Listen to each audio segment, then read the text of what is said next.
Évangile de Jésus-Christ selon saint Matthieu. En ce temps-là, des pharisiens s'approchèrent de Jésus pour le mettre à l'épreuve. Ils lui demandèrent : « Est-il permis à un homme de renvoyer sa femme pour n'importe quel motif ?» Il répondit : « N'avez-vous pas lu ceci ? Dès le commencement, le Créateur les fit hommes et femmes, et dit : à cause de cela, l'homme quittera son père et sa mère, il s'attachera à sa femme, et tous deux deviendront une seule chair. Ainsi, ils ne sont plus deux, mais une seule chair. Donc, ce que Dieu a uni, que l'homme ne le sépare pas. » Les pharisiens lui répliquent : « Pourquoi donc Moïse a-t-il prescrit la remise d'un acte de divorce avant la répudiation ?» Jésus leur répond : « C'est en raison de la dureté de votre cœur que Moïse vous a permis de renvoyer vos femmes. Mais au commencement, il n'en était pas ainsi.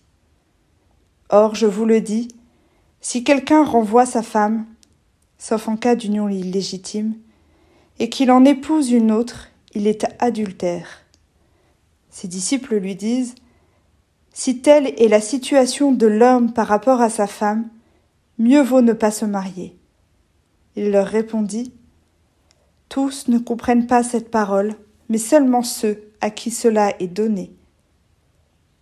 Il y a des gens qui ne se marient pas car, de naissance, ils en sont incapables.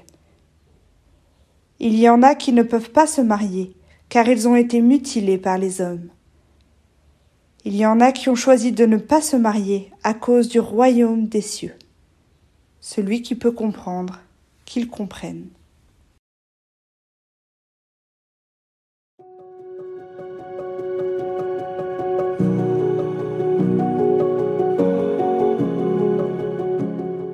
Jésus affirme que c'est en raison de la dureté du cœur du peuple d'Israël que Moïse a toléré la répudiation.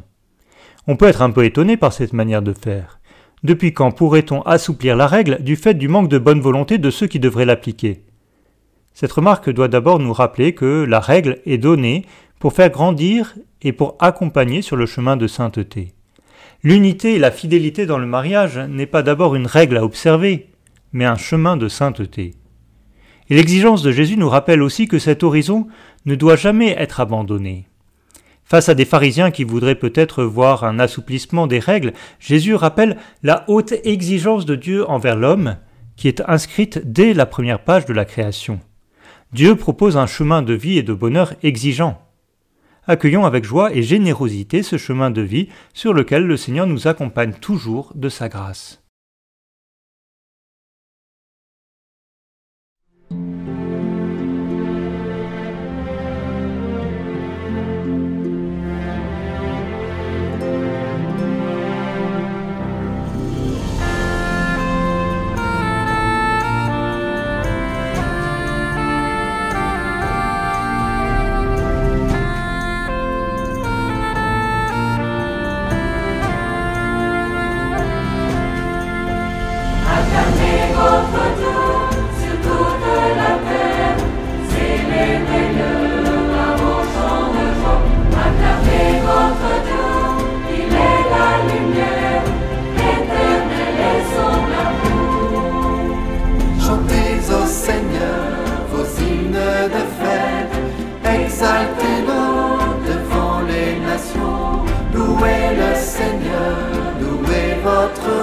Qui demeure éternellement.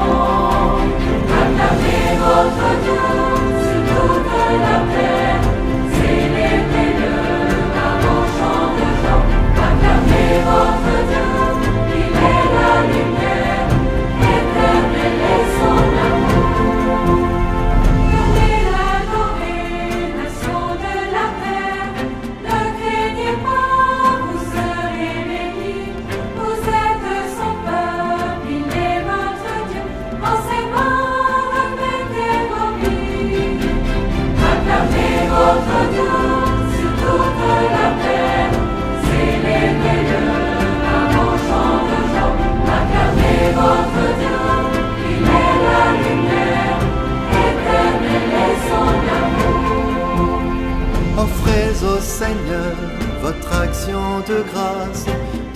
la détresse, il vous a tiré du lieu de la mort, du fond des enfers. Par son Fils, il vous a sauvé.